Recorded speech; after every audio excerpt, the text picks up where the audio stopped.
Silence. A most deceptive thing, wouldn't you agree? It can feel like peace, or it can feel like war. It can be the calm after the storm, or the space where ghosts gather. And after a breakup, silence can be maddening.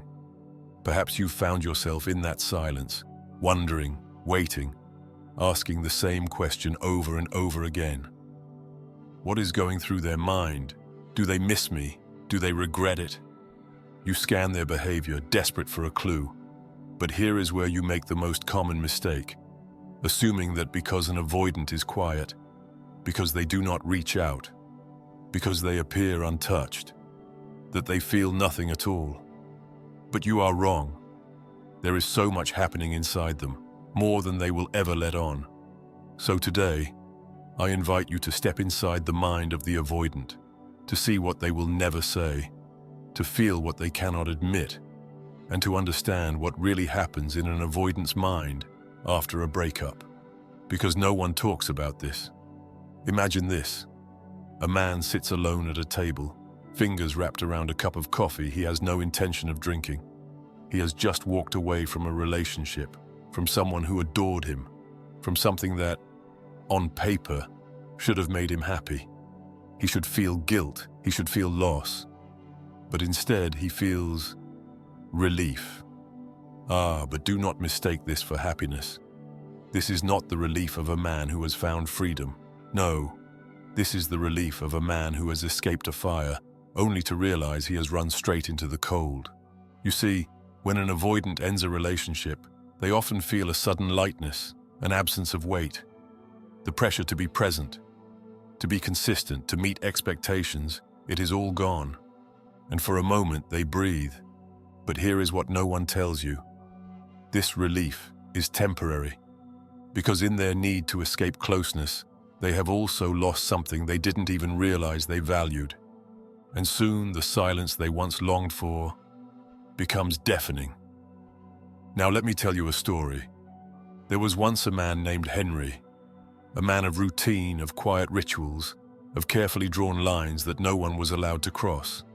And Henry, much like many before him, found himself in love with a woman who saw him, truly saw him. She held his hand, not too tightly, not too loosely, but in a way that said, "I will not let go unless you ask me to." And so, he let her in. For a while it felt good, intoxicating even. But then, something shifted. Her love did not fade, but his fear grew louder. She wanted more of him, not in the way that a storm demands, but in the way a flower leans toward the sun, naturally, instinctively. And that frightened him, because deep down, he believed that if he let her see too much, she would eventually leave. And so he did what all avoidants do. He left first. At first, he told himself it was the right thing. She was too much. The relationship was suffocating. It would have never worked. And yet, something odd happened. Days turned to weeks, and Henry found himself looking for her in places where she no longer was. Her voice did not echo through his phone. Her laughter did not linger in his ears. And slowly, something terrifying dawned on him. He had not escaped a fire. He had put it out himself. Here is a brutal truth that few understand.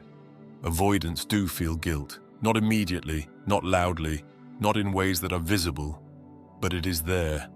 Because deep down they know. They know they ran. They know they sabotaged something real. They know they caused pain not because love was lacking, but because they could not allow themselves to receive it. And yet, they will not say it. They will not reach out. Not yet. Not unless they have no other choice. Instead, they will sit in their silence and convince themselves that it was for the best. But their mind is a battlefield. One part of them whispers, "You did the right thing.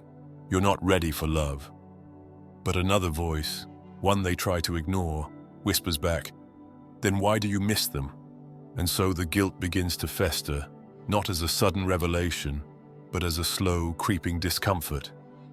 The kind of discomfort that keeps them up at night. The kind of discomfort that makes them wonder if they made a mistake. And yet, even as this guilt grows, their greatest fear remains the same. Coming back means risking being truly seen again. And so they do what avoidants do best. They wait. Now you may ask, if they miss you, if they regret it, then why don't they come back? And here we arrive at the great tragedy of the avoidant mind. You see, for an avoidant, reaching out feels like admitting weakness. It feels like opening a door they are afraid they won't be able to close. And so they will stall. They will linger at the edges of your life. They will watch from afar. A like on an old photo, a cryptic post that seems like it was meant for you, a mutual friend suddenly mentioning their name. They will do everything except say what they truly feel.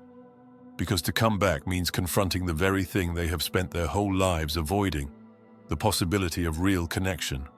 And so they wait. They wait for a sign that you still want them. They wait until you make it safe for them to return.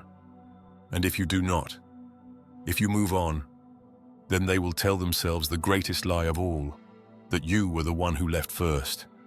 And in that lie, they will find just enough peace to live with themselves. So, dear listener, now you know. Now you see what happens in an avoidance mind after a breakup. They do not move on as quickly as they seem. They do not forget you as easily as you fear. But they also do not return unless something forces them to confront their own feelings. So what can you do? Nothing. Yes, nothing. You do not chase them. You do not wait for them. You do not play the game of making them realize your worth. Because here is the truth. If an avoidant is to come back, they must choose it themselves. They must feel the loss. They must sit with the silence. They must reach out not because they feel safe, but because they are finally willing to risk being seen. And if they do not, then you must do the bravest thing of all. You must let them go, not for their sake, not as a test, but because you deserve more than someone who only loves you when it is convenient for them. Because in the end, the real tragedy is not that they ran. The real tragedy is that you kept waiting for someone who never learned how to stay. If you have seen yourself in these words, if you have loved and lost an avoidant, know this: you were never too much. You were simply someone who knew how to love fully, in a world where some fear love most of all. And if you found value in these words, stay, subscribe. There is more to uncover, more to understand, more to heal. And if you know someone who needs to hear this, share it. Because sometimes, the only way to free ourselves from the pain of the past is to finally understand it.